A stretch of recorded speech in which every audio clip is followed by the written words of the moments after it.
सेमरिया विधायक ने बढ़ती आपराधिक घटनाओं तथा भाजपा विधायक प्रदीप पटेल के प्रकरण में मंत्री व भाजपाइयों को लिया लपेटे में।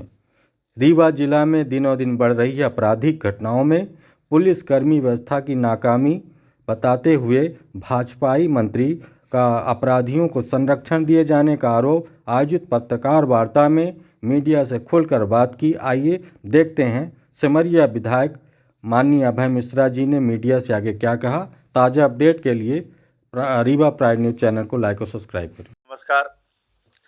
रीवा जिले के अंदर बिगड़ी हुई कानून व्यवस्था, पुलिस की एक तरफा कार्रवाई, भारतीय जनता पार्टी का एजेंट बनकर एसपी द्वारा काम किया जाना और यहाँ की पुलिस द्वारा काम किया जाना, बड़े बड़े कांड, ये कोरेक सिटी रीवा जो इस समय मध्य प्रदेश के नक्शे में कोरेक सिटी के रूप में जानी जाती है, यहाँ पर जिस तरह से पुलिस की कार्यप्रणाली है और जिस तरह से घटनाएं घट रही हैं, उसको लेकर मेरा कुछ प्रमुख बिंदुओं को लेकर आपके बीच में अपनी बात रख रहा हूँ।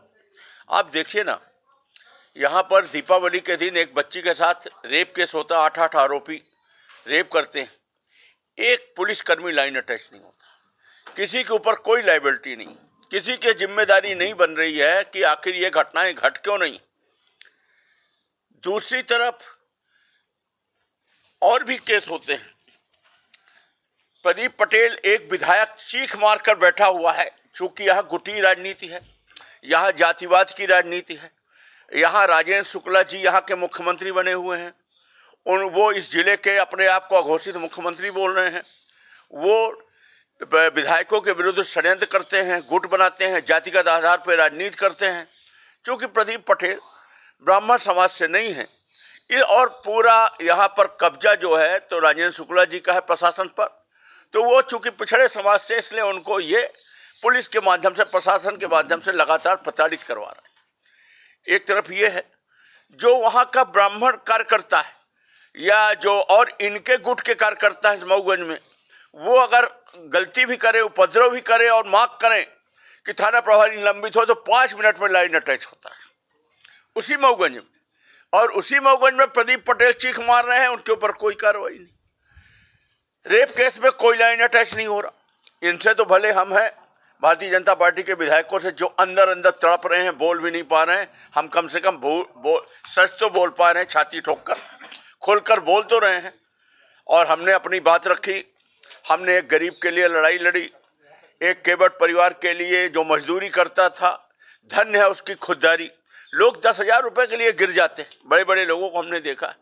1 लाख रुपए मुंह में फेंक दिया पुलिस के थाने जाकर। ठीक है, पुलिस ने गुंडों को, उन्हीं आरोपियों को बुलाकर दिलवा लिया, अलग बात है, लेकिन उसकी खुददारी देखिए कि मुंह में 1 लाख रुपए फेंक दिया और आज तक उसके कथन नहीं दर्ज कराए जा रहे। गुंजाइश दी जा रही है कि तुम मैनेज कर लो, गवाहों को दबा लो, खरीद लो, परेशान कर लो और इसके बाद हम कथन कराएंगे, ताकि कथन के दौरान ही केस को वो कर दिया जाए। वो पीड़ित परिवार लगातार रोज थाने आ रहा है।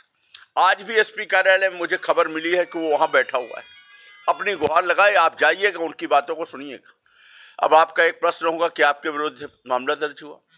मुझे खुशी है इस बात की कि अगर किसी पीड़ित को न्याय दिलाने के लिए मेरे जीवन में, मेरे भाग्य में अगर एक ऐसा सुखद संयोग था जिसके लिए अगर हमें अपने ऊपर मामला दर्ज कराना पड़ा या मुझे जेल जाना पड़े, तो इससे बढ़िया सौभाग्य की बात कुछ नहीं हो सकती। ये गरीब के लिए अगर हमें जेल जाना पड़े, तकलीफ उठाना पड़े, तो ये भाग्य की बात है, इसमें कोई बुरी बात नहीं। बुरी बात यह है कि कानून समरूप होना चाहिए। अभी तक जिले में एक परंपरा रही है, ये समाजवादियों का गढ़ रहा है रीवा।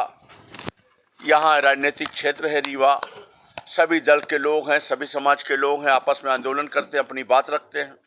हम राजनीतिक लोग एक दूसरे को क्रॉस नहीं करते। और भी लोग अगर कोई अनशन, प्रदर्शन, धरना करते हैं तो हम लोग कभी ये नहीं कहते कि इसके ऊपर मामला पंजीबद्ध कर दो।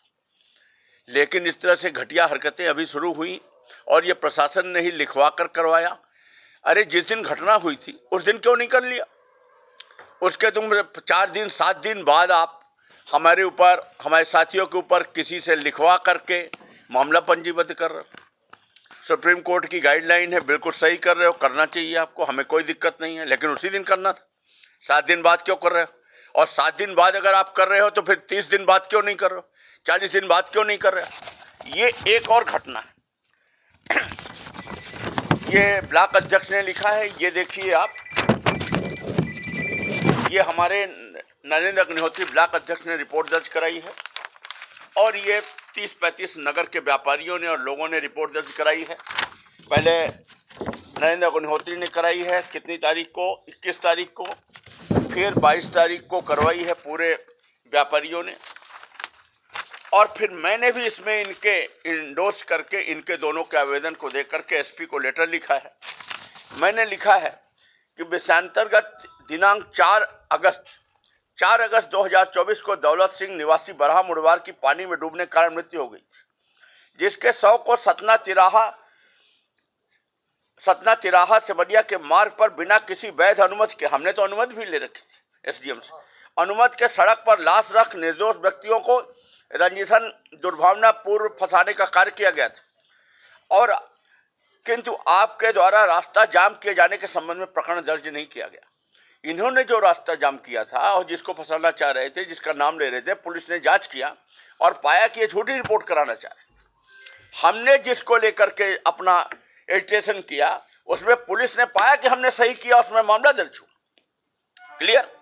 इसके बाद भी अगर इन्होंने रास्ता जाम कर रखा था पूरी रात, तो इन्होंने क्यों मामला दर्ज नहीं किया?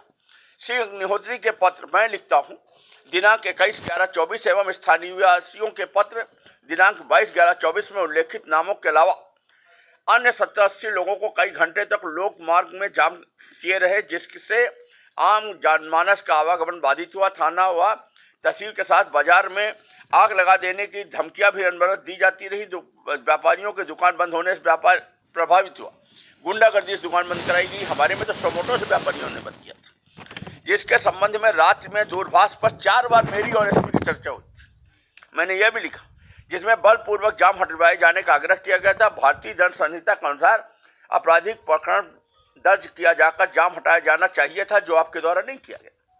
भारत का संविधान एक